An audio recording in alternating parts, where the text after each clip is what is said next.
मैं मूल रूप से बिहार का हूँ, आप सब जानते ही हैं। यहाँ शराब बंद हो गया तो मैं दिल्ली शिफ्ट हो गया।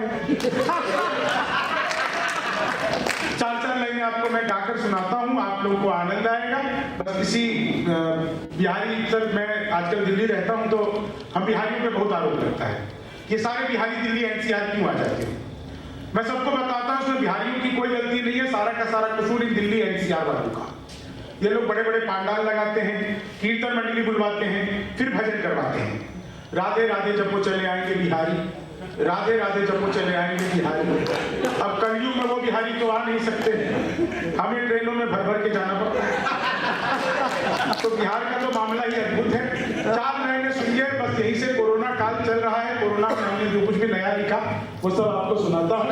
और एक तरह से आप समझिए कि अपनी कॉपी भी जजवाता हूँ, क्योंकि पंडित अनिल चौबे जी बैठे हैं, उनके सामने पढ़ते हुए हमको बहुत डर लगता है, क्योंकि कुछ भी गलती होती है तो तुरंत ही वो चेतन चर्चित को मारते हैं।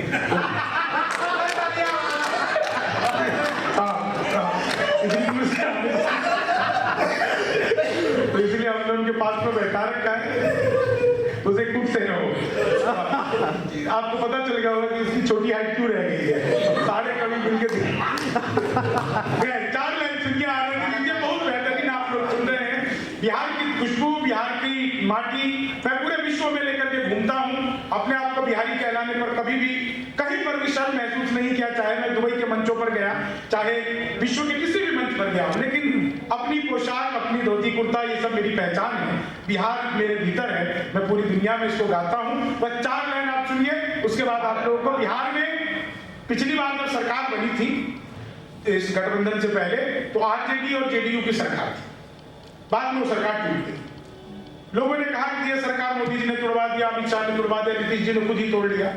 लेकिन आरजेडी और जेडीयू का गठबंधन, बिहार की सरकार टूटी क्यों? 4 लाइनों का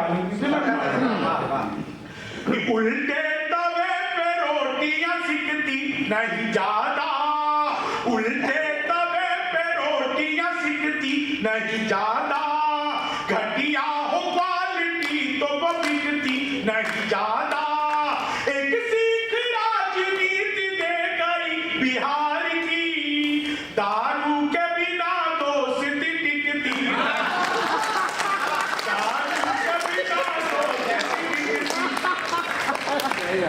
माइक बहुत अच्छा है, माइक वाले सचमुच बहुत अच्छे हैं, ये तो आवाज नहीं खींच रहा माइक बिल्कुल भी, तो ये बहुत अच्छा है। कवियों के साथ में अक्सर ये दिक्कत रहती है कि माइक बहुत आवाज खींचने लगता है, हमारी आवाज सीधे स्पीकर से हम बाहर निकलते हैं। हाँ, इतना ज्यादा खींच लेता है वो। बिहार में जब शराबबंदी हुई, उसके ठीक 15 दिन बाद एक खबर आप लोगों को याद आ जाएगी, 18,000 लीटर शराब चूहे पी गए।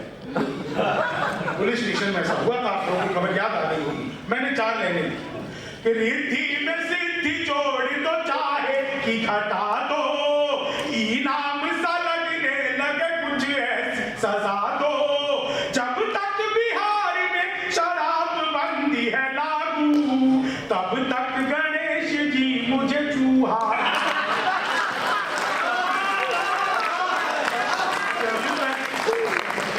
जब तक।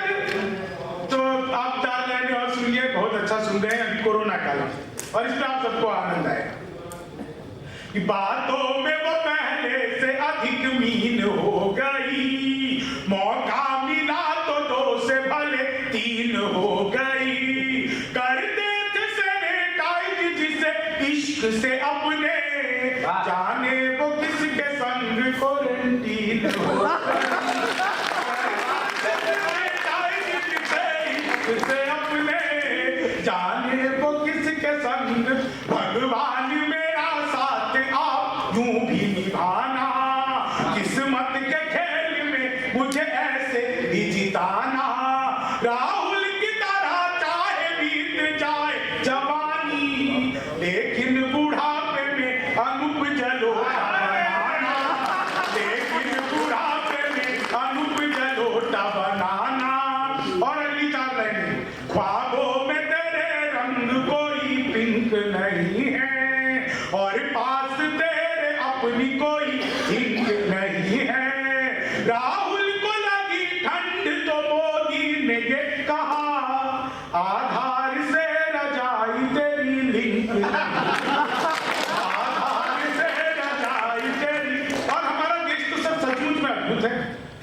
बिहारी टॉप करते हैं, करे क्यों नहीं? एक आदमी को पास करवाने के लिए हमारा पूरा खानदान 6ठी मंजिल तक पहुंच जाता है। हम नहीं तो कौन टॉप करेगा? दुनिया में सबसे ज्यादा ईमानदार नेता अगर कहीं तो होते हैं हमारे बिहार में, आदरणीय लालू प्रसाद यादव। जिस जेल का उद्घाटन किया खुद उसमें बंद है, यह होती है उद्घाटन की जिम्मेदारी।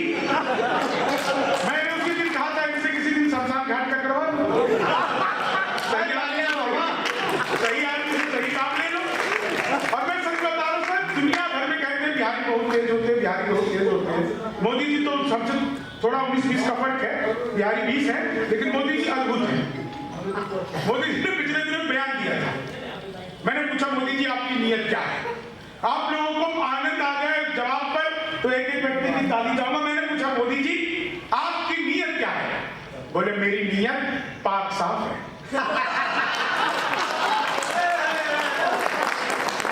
पाक साफ कर रही है मोदी जी, नया नया काम करते रहते हैं। डिजिटल इंडिया शुरू कर दिया उन्होंने पिछले दिन, डिजिटल इंडिया। मैंने अखबार में अगले दिन विज्ञापन देखा, घर बैठे मिठाई मंगवाई। मैंने कहा पिज्जा बर्गर तो खूब मंगाया, मिठाई भी मंगवा के देखते हैं। मैंने अखबार में दिए हुए नंबर पर डायल किया तो उधर से कंप्यूटराइज रिकॉर्डेड आवाज आने लगी। डिजिटल इंडिया शुरू हो गया। बोले नमस्कार, अग्रवाल स्वीट कॉर्नर पर आपका हार्दिक स्वागत है।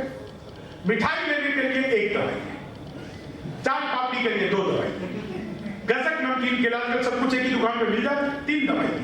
मुझे मिठाई चाहिए थी, मैंने 1 दवा दिया। लड्डू लेने के लिए 1 दवाई, बर्फी लेने के लिए 2 दवाई, कलाकंद लेने के लिए 3 दवाई, जलेबी लेने के लिए मुझे लड्डू चाहिए था, मैंने 1 दवा दिया। मोतीचूर के लड्डू लेने के लिए 1 दवाई, बेसन के लड्डू लेने के लिए 2 दवाई, गोंद के लड्डू लेने के लिए 3 दवाई, तिल के लड्डू लेने के लिए मुझे बेसन का लड्डू चाहिए था, मैंने 2 दवा दी। 1 किलो लेने के लिए 1 दवाई, 2 किलो लेने के लिए 2 दवाई, 3 किलो लेने के लिए 3 दवाई, 100 किलो लेने के लिए 4 दवाई। 1 दवाना था, गलती से 4 दवाई। मैंने भी वही किया जो आप करते, तुरंत ही फोन काट दिया। 1 मिनट बाद कॉल बैक आ गई। नमस्कार, हम अग्रवाल स्वीट कॉर्नर से बोल रहे हैं, आपके यहाँ से 100 किलो बेसन के लड्डुओं का ऑर्डर आया है, मिठाई किस पते पर भिजवानी है?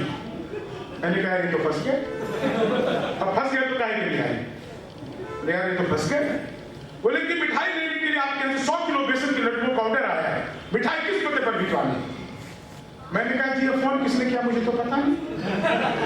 हमारे घर में 9 भाई हैं, सबसे बड़े वाले से बात करने के लिए 1 दवाई, उससे छोटे से बात करने के लिए 2 दवाई, उससे छोटे से बात करने के लिए 3 दवाई। आप लोग जोरदार तालियों बजाइए। आपकी अद्भुत होता है, अद्भुत ही होता है। आजकल तो फ्रेंड जमाना ऐसा चल रहा है, पति को शक हो गया अपनी पत्नी पर। ऑफिस पहुंचता ही फोन करके कहाँ हो? बोली घर में हो। घर में हो, किचन में जाओ, मिक्सी चला के दिखाओ। पत्नी ने चला दिया। अगले दिन 11 बजे फोन करके कहाँ हो? बोली घर में हूँ। घर में हो तो मिक्सी चला के दिखाओ। फिर अगले दिन 12 बजे फोन किया, कहाँ हो? घर में हूँ। घर में हो तो मिक्सी चला के दिखाओ। अगले दिन 1 बजे, कहाँ हो? घर में हूँ। घर में हो तो मिक्सी चला के दिखाओ। अगले दिन 4 बजे खुद ही पहुंच गए। रोज 6 बजे पहुंचते थे।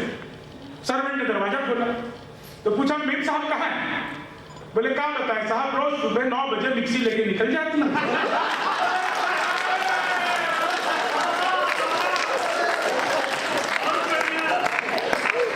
5:30 बजे आ जाती। तो महिलाओं ने तो अद्भुत ही काम किया है साहब। सच बता रहा हूं, आप लोग जितना आनंद से सुन रहे हैं या जो मौज मस्ती ले रहे हैं, हास्य दरअसल हम लोगों के जीवन में बस ऐसे ही है। और इस कार्यक्रम की जितनी भी प्रशंसा की जाए बहुत कम होगा। आदरणीय दिलीप जी, बहुत बहुत आपका धन्यवाद देता हूँ।